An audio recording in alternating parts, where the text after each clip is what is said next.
नमस्कार। आज टैली की क्लास में हम लोग प्रैक्टिकल करने का काम करेंगे। अब तक की टैली की क्लासेस में हमने अकाउंट्स के बारे में जाना, अकाउंट्स के नियमों को, अकाउंट्स के प्रकारों को जाना और उनके माध्यम से हमने डेबिट और क्रेडिट को क्लियर करने का काम किया। अभी हम लोग कई सारे एग्जाम्पल्स को अभी और भी क्लियर करेंगे और डेबिट और क्रेडिट को क्लियर करेंगे, लेकिन आज की क्लास में हम लोग टैली को ओपन करना, टैली के सॉफ्टवेयर्स को ओपन करना और टैली में जाकर के किसी कंपनी का निर्माण करना, क्योंकि सबसे पहला काम हम लोग टैली में जाकर के कंपनी का निर्माण करके करते हैं। और इसके लिए सबसे पहले हमें टैली के आइकन्स को ओपन करना होगा। इसके लिए हम सर्च बॉक्स में आएंगे और वहाँ पर टैली का कीवर्ड्स टाइप करेंगे और जब टैली का लोगो आएगा तो हमने उस पर क्लिक करके उसको पॉइंट किया और अब टैली आपके सामने ओपन होगा। टैली प्राइम एडिट लॉग,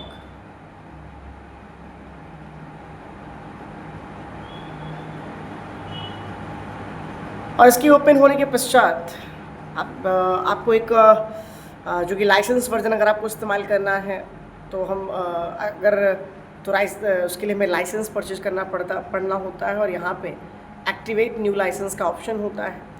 लेकिन अगर अभी हम लोग इसका इस्तेमाल एजुकेशनल मोड पे करेंगे तो इसके लिए हम लोग एजुकेशनल मोड पे पॉइंट करेंगे और एजुकेशनल पॉइंट्स पे पॉइंट करते ही हमारे सामने इसका रिकॉर्ड ओपन हो गया।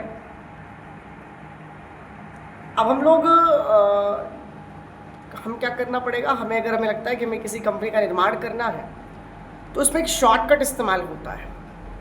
अल्ट के साथ अगर हम के प्रेस करेंगे, अगर हम लोग अल्ट के प्रेस करते हैं तो अल्ट के से कंपनी का रिकॉर्ड ओपन होता है। इसमें हम पहले से एक्टिव कंपनी को क्लोज करेंगे। हमने कहा शट, हमने सट पे जाकर के उस कंपनी को क्लोज कर दिया।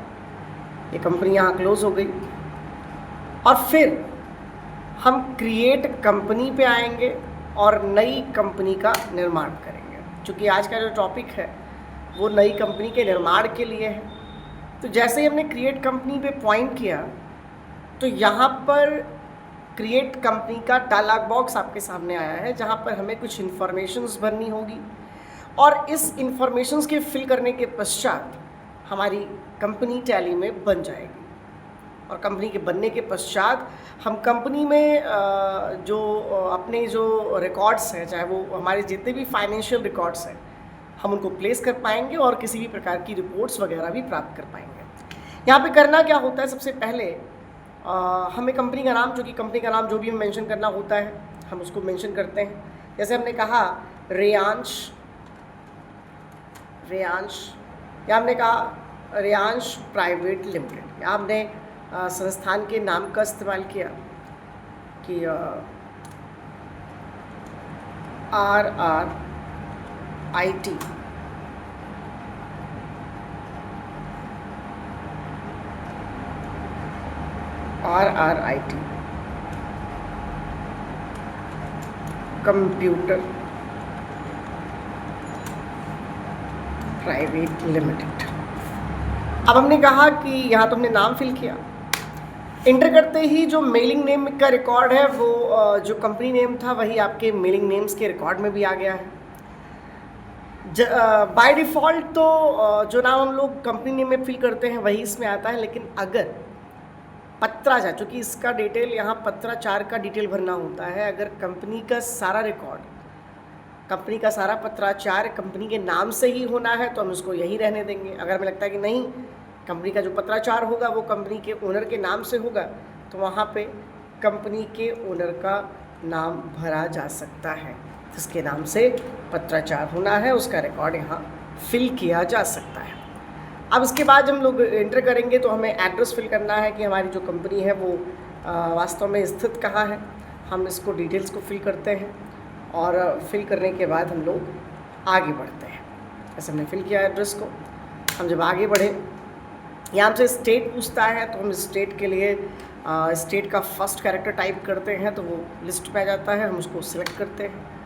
कंट्री ऑटोमेटिकली जब हमने स्टेट चुना तो वो जिस स्टेट का उसके हिसाब से कंट्री सेलेक्ट हो जाएगी। पिन कोड, जो हमारे एरियाज़ का पिन कोड हो हमें वो मेंशन करना है। वैसे ये सारे डिटेल्स आवश्यक नहीं होते, आप इनको ना भी भरें तो भी चल जाएगा। टेलीफोन्स नंबर हम लोग फिल करते हैं। मोबाइल नंबर जो कंपनी का होगा, जो कंपनी के ओनर का या कंपनी का जो भी टेलीफोन या मोबाइल नंबर होगा वो हमें फिल करना होगा।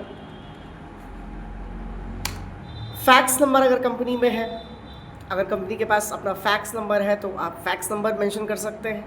अगर कंपनी की कोई ईमेल आईडी है, जैसे हमने एक मेल आईडी यूज़ की और हमने इसको मेंशन कर दिया यहाँ पे, तो हम अपनी कंपनी में जो है अगर ईमेल एड्रेस यूज़ करना चाहते हैं तो ईमेल एड्रेस को मेंशन करते हैं। अगर कंपनी की कोई वेबसाइट्स है तो हम उस वेबसाइट का भी इस्तेमाल करना चाहते हैं,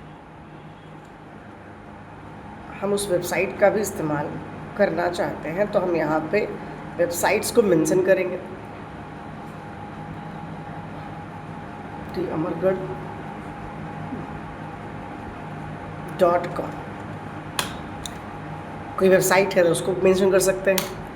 इसके बाद फाइनेंशियल ईयर कब से शुरू हो रहा है, तो भारत जैसे किसी भी सत्र की शुरुआत जो है वो 1 अप्रैल 2026 से मतलब 1 अप्रैल से होती है। किसी भी वर्ष, प्रत्येक वर्ष की 1 अप्रैल की डेट जो है वो फाइनेंशियल ईयर की स्टार्ट होती है। तो हम यहाँ पे 1 अप्रैल 2026 मेंशन करेंगे। और हमने कंपनी में कब से वर्क स्टार्ट किया है प्रॉपरली तो ये भी यहाँ पे मेंशन रहने देंगे।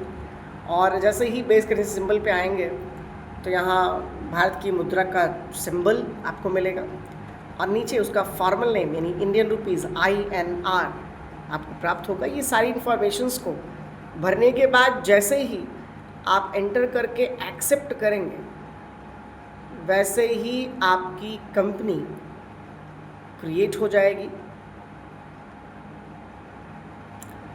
यहाँ पे सक्सेसफुली कंपनी क्रिएट हो गई जैसा आप ऊपर देख रहे हैं। और ये कुछ फीचर्स को एक्सेप्ट करने के लिए कह रहा है कि जो फीचर्स आपको इस्तेमाल करना है उसको यहीं से एक्टिवेट कर लीजिए। फ़िलहाल हमें जब काम करना होगा और जब हमें आवश्यकता किसी फीचर्स की लगेगी तो हम उसको जाकर के एक्टिवेट कर लेंगे। तो इस समय हम सिर्फ इसको एक्सेप्ट करके आगे बढ़ते हैं और ऐसा करने से हमारी कंपनी टोटली क्रिएट हो गई। और आप देख रहे हैं कि RRIT कंप्यूटर प्राइवेट लिमिटेड नाम से हमारी कंपनी क्रिएट हो गई है। अब भविष्य में इसी कंपनी पर हम अपना सारा कार्य करेंगे।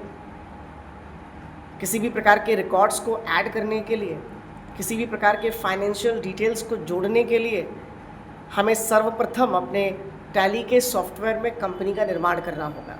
तो ये था पहला कार्यक्रम आज कि हम कैसे कंपनी का क्रिएशंस करेंगे। आगे हम लोग कंपनी के क्रिएट करने के पश्चात हम लोग कई सारी चीज़ें जिसमें लेज़र का क्रिएशंस और भी कई सारी चीज़ें, उसके बाद वाउचर्स की एंट्री, फिर बहुत सारे रिपोर्ट्स हम देखने का काम करेंगे। आज की क्लास में हमने कंपनी को कैसे क्रिएट करते हैं और टैली के सॉफ्टवेयर को कैसे ओपन करते हैं ये जानने का काम किया। बने रहें आगे की क्लासेस के लिए, जिसमें मैं बहुत सारी टैली की क्लासेस को अलग अलग चैप्टर्स को कंप्लीट करना है।